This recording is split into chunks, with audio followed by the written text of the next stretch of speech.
आपलं शहर आता स्मार्ट होत आहे। मग तुम्ही कधी स्मार्ट होताय? स्मार्ट न्यूजचे यूट्यूब चॅनल सबस्क्राइब करा, स्मार्ट बना। नोटिफिकेशनसाठी बेल आइकॉन पर क्लिक करा। नमस्कार, मैं ओमकार अंगड़ी स्मार्ट प्लस के आज के समाचार में आपका स्वागत। नजर सबसे पहले सुर्खियों पर। शिवसेना के दोनों गुटों में शुरू हुई टक्कर। क्रूजर दुर्घटना में मजदूर परिवार के 7 लोगों की मौत। BS चन्नबसप्पा टेक्सटाइल मॉल का शानदार उद्घाटन। अभिनेता सचिन ने बेलगाम के लोगों से की दिलकश बातचीत।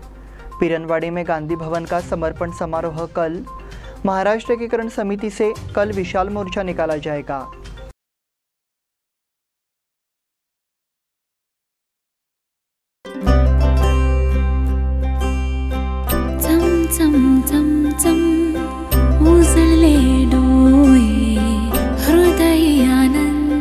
BS Channabasappa and Sons, The Textile Mall. Grand opening on 26th June at Tilakwadi, Belagavi.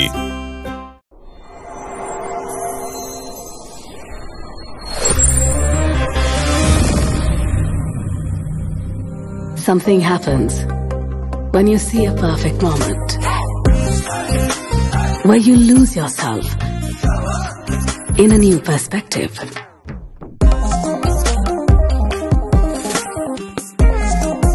A strange energy runs through your mind the moment you see those shining eyes.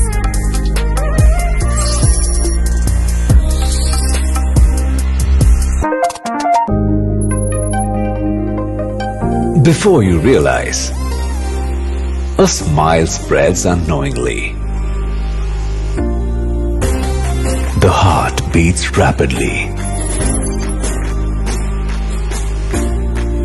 Finding the right moment is like finding the right partner.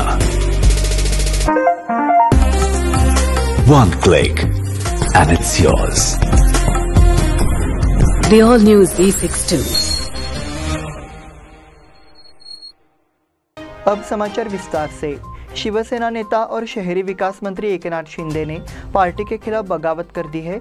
Shinde ने दावा किया कि उनके साथ 46 विधायक हैं और party के 2/3 विधायक उनके साथ हैं। इसके बाद मुख्यमंत्री और शिवसेना प्रमुख उद्धव ठाकरे ने आक्रामक रुख अपनाया। शुरुआत में ठाकरे ने सीधे विद्रोहियों को चुनौती दी। इसके बाद शिंदे गुट में मतभेद की खबरें आ रही है।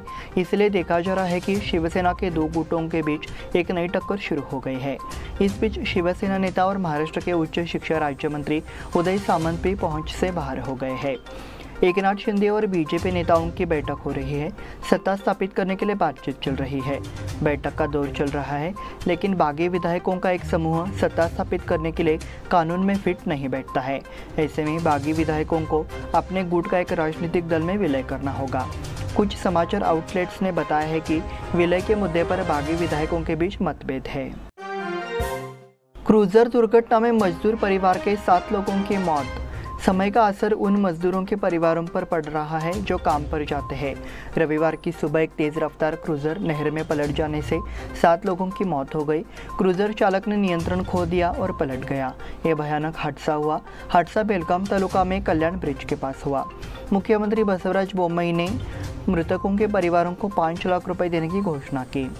घायलों में 3 की हालत नाजुक है। मरने वालों की संख्या एक बार फिर बढ़ने की आशंका जताई जा रही है। उसी गांव से एक और क्रूजर को ओवरटेक करने के प्रयास में चालक ने क्रूजर से नियंत्रण खो दिया, इसलिए कहा जा रहा है कि यह हादसा हुआ।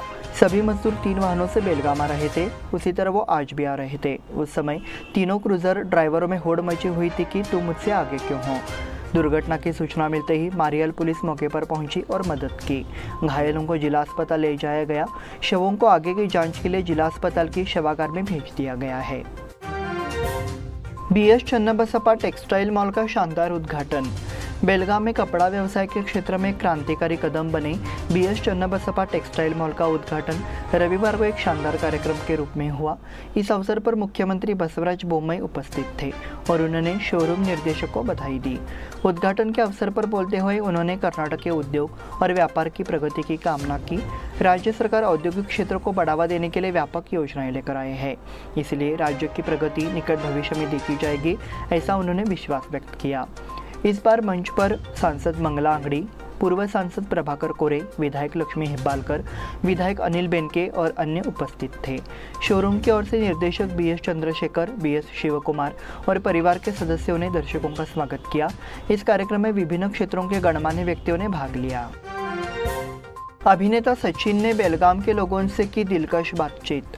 जाने माने अभिनेता सचिन पिलगांवकर ने कहा कि फिल्म उद्योग को और अधिक उन्नत बनाने के लिए इसे किसी भी राज्य तक सीमित नहीं रखा जाना चाहिए और इसे पूरे विश्व में एक भारतीय फिल्म उद्योग के रूप में विकसित किया जाना चाहिए।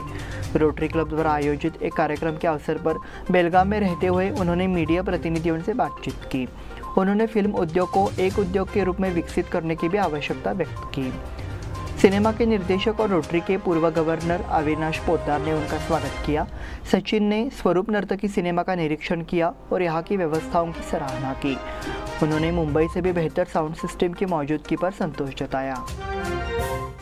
पीरनवाड़ी में गांधी भवन का समर्पण समारोह कल। शासन के सूचना एवं प्रचार विभाग की ओर से पीरनवाड़ी में बने भव्य गांधी भवन का उद्घाटन समारोह सोमवार 27 को शाम 4 बजे होगा। भवन का उद्घाटन जिला संरक्षक मंत्री गोविंद कारजोल करेंगे। कार्यक्रम की अध्यक्षता पर बेलगाम दक्षिण विधायक अभय पाटिल रहेंगे। केंद्र की स्थापना पीरनवाड़ी में की गई है। गांधी जी की स्मृति को सुरक्षित रखने के लिए समुचित प्रबंध किए गए हैं। इस परियोजना को 3 करोड़ रुपए की लागत से लागू किया गया है। केंद्र में महात्मा गांधी के बारे में सभी किताबें, तस्वीरें और वस्तुएं हैं। निकट भविष्य में यहाँ डिजिटल डिस्प्ले सिस्टम उपलब्ध कराया जाएगा। ऐसी परियोजनाएं कर्नाटक राज्य में विभिन्न स्थानों पर स्थापित की गई है। महाराष्ट्र एकीकरण समिति से कल विशाल मोर्चा निकाला जाएगा। मराठी भाइयों को सीमावर्ती इलाकों में मोर्चा करने से रोकने के लिए प्रशासन कई तरह से दबाव के हथकंडे अपना रहा है। हालांकि महाराष्ट्र एकीकरण समिति के नेताओं ने चेतावनी दी है कि तमाम दबावों के बावजूद मोर्चा निकाला जाएगा। सीमावर्ती क्षेत्रों में रहने वाले मराठी भाषियों को मराठी भाषा में दस्तावेज दिए जाने चाहिए। 27 को विशाल मोर्चा का आयोजन किया गया है। सुबह 11 बजे सरदार हाईस्कूल मैदान से लेकर कलेक्टर कार्यालय तक मोर्चा निकाला जाएगा और कलेक्टर को बयान दिया जाएगा। महाराष्ट्र एकीकरण समिति ने इस विशाल मोर्चा में बड़ी संख्या में मराठी भाषियों से उपस्थित रहने की अपील की है। इस संबंध में कार्रवाई की मांग करते हुए 1 जून को जिला कलेक्टर को एक बयान जारी किया गया था। उन्हें 20 दिन का समय दिया गया था, लेकिन इस संबंध में कोई कार्रवाई नहीं होने के कारण 27 को विशाल मोर्चा निकाला जाएगा। ऐसा बयान समिति के अध्यक्ष दीपक दलवी ने दिया है। इस बुलेटिन में वक्त हो गया छोटे से ब्रेक का। देखते रहिए स्मार्ट प्लस।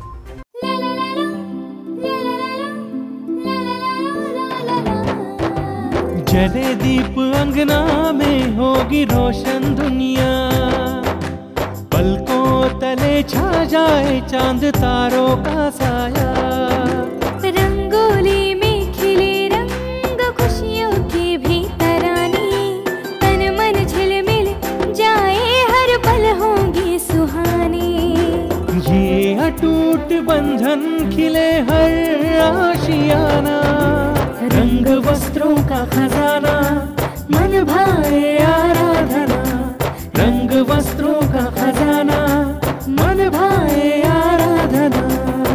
आराधना मारुति गली बेलगाम। मन भाए आराधना। बेलगाम वासियों के पसंद में उतरा उड़ान बार एंड रेस्टोरेंट। सोशल डिस्टेंसिंग का ख्याल रखते हुए हमारा स्टाफ देता है बेहतरीन सर्विस का विश्वास। यहां है पार्टी और फंक्शन के लिए 3 आलीशान हॉल, कारपोरेट डिनर मीटिंग के लिए 3 अलग कक्ष, IPL मैच देखने के लिए 3 बड़े स्क्रीन की विशेष सुविधा। इसके साथ ही साफ सुथरा किचन, जहां हमारा वेल क्वालिफाइड स्टाफ देता है क्वालिटी और हाइजीनिक फूड की गारंटी। तो फिर खाने की हो बात तो आना परिवार के साथ। उड़ान बार एंड रेस्टोरेंट, लिंगराज कॉलेज के पास, बेलगावी। फोन 0831 2435 777।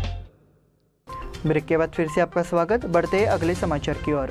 सेना में भर्ती के लिए केंद्र सरकार द्वारा शुरू की गई अग्निपथ योजना प्रतिक्रिया का स्वागत है, ऐसा विचार श्रीराम सेना के संस्थापक प्रमोद मुतालिक ने व्यक्त किया। रविवार को हुकेरी में मीडिया से बात करते हुए श्रीराम सेना के संस्थापक प्रमोद मुतालिक ने कहा कि रक्षा मंत्री कई अच्छी योजनाएं लेकर आए हैं और उन्हें लागू करना शुरू कर दिया है। अग्निपथ योजना देश के युवाओं में अनुशासन और देशभक्ति का भाव जगाकर भारत को एक मजबूत राष्ट्र बनाएगी, इसलिए श्री राम सेना अग्निपथ योजना का स्वागत करती है, ऐसा मुतालिक ने कहा। टैंकर की टक्कर में स्कूटी चालक शिक्षिका की मौत। शहर के कोल्हापुर क्रॉस सर्कल से स्कूटर पर सवार शिक्षिका की शनिवार शाम टैंकर की टक्कर में मौत हो गई। शिक्षिका बेलगाम के एक निजी स्कूल में कार्यरत थी। उसका नाम रेणुका महेश भातकांडे, उम्र 31 है। उनके परिवार में एक बेटा और एक बेटी है। उनके पति का पिछले साल निधन हो गया था। बताया जा रहा है कि शनिवार को पूरा दिन स्कूल चलने के बाद जब वो घर जा रही थी तब हादसा हुआ। इस संबंध में ट्रैफिक नॉर्थ पुलिस में मामला दर्ज किया गया है। छत्रपति संभाजी महाराज भक्तों को मिली जमानत। राज्य सरकार ने जनवरी में सख्त पाबंदियां जारी की थी क्योंकि कोरोना संक्रमण बढ़ रहा था। छत्रपति संभाजी महाराज का राज्याभिषेक 16 जनवरी 2022 को धर्मवीर छत्रपति संभाजी महाराज चौक पर हुआ था। कैंप थाने में विधायक अनिल बेनके और धर्मवीर छत्रपति संभाजी राजे सौंदर्यीकरण समिति के अध्यक्ष सुनील जाधव सहित 10 अन्य कार्यकर्ताओं के खिलाफ मामला दर्ज किया गया था। उनके खिलाफ कैंप थाने में धर्मवीर संभाजी महाराज के राज्याभिषेक दिवस के अवसर पर पूजन करने का मामला दर्ज किया गया था। जामीन मंजूर की जा चुकी है। अधिवक्ता धनुकुमार पाटिल ने अदालत की कार्रवाई की निगरानी की, जबकि बालू बेनके ने जमानत मांगी। रुक्मिणी नगर में स्वास्थ्य जांच शिविर का उद्घाटन। केली संस्था और अनिल बेनके फाउंडेशन ने संयुक्त रूप से बेलगाम उत्तर निर्वाचन क्षेत्र में 14 स्थानों पर स्वास्थ्य जांच शिविर का आयोजन किया है। स्वास्थ्य जांच शिविर उत्तर विधानसभा क्षेत्र के रुक्मिणी नगर में शुरू हुआ। अनिल बेनके और अन्य गणमान्य व्यक्तियों ने रिबन काटकर और दीप जलाकर स्वास्थ्य जांच शिविर की शुरुआत की। आने वाले समय में हर सप्ताह शहर के विभिन्न हिस्सों में स्वास्थ्य जांच शिविर लगाए जाएंगे। स्वास्थ्य जांच शिविर में सर्दी, खांसी, बुखार, डेंगू, मलेरिया, चिकनगुनिया, आँख, त्वचा, कान, गला, रक्तचाप, मधुमेह जैसे कई परीक्षण शामिल होंगे। रानी चन्नम्मा विश्वविद्यालय के परिसर में मृग दिखाई दिया। यहाँ रानी चन्नम्मा विश्वविद्यालय के पीछे एक सुंदर मृग दिखाई दिया है। इस मृग के यहाँ चिड़ियाघर के आसपास घूमने की संभावना है। रानी चन्नम्मा विश्वविद्यालय परिसर के छात्रों और प्रोफेसरों ने मृग का निरीक्षण किया। अपने मनमोहक रूप से सभी को मंत्रमुग्ध कर देने वाला यह मृग देखने लायक था। इस मृग के मनमोहक संचार को देखते हुए कई लोगों ने इसकी छवि को अपने मोबाइल में कैद कर लिया। ये खुशी का पल रहा। जिले के 185 स्कैनिंग केंद्रों का किया निरीक्षण।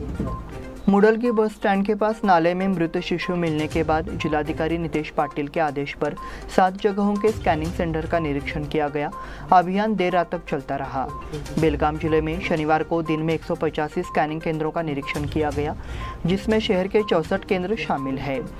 शुक्रवार को बंद प्लास्टिक के कंटेनर में 7 मृत शिशु मिले। इन बच्चों की मेडिकल जांच की जा रही है। जिला कलेक्टर पाटिल ने मामले पर स्वास्थ्य अधिकारी से चर्चा कर जिले के 185 स्कैनिंग केंद्रों का निरीक्षण करने के आदेश दिए हैं। तदनुसार तालुका स्वास्थ्य अधिकारी के मार्गदर्शन में जांच शुरू कर दी गई है।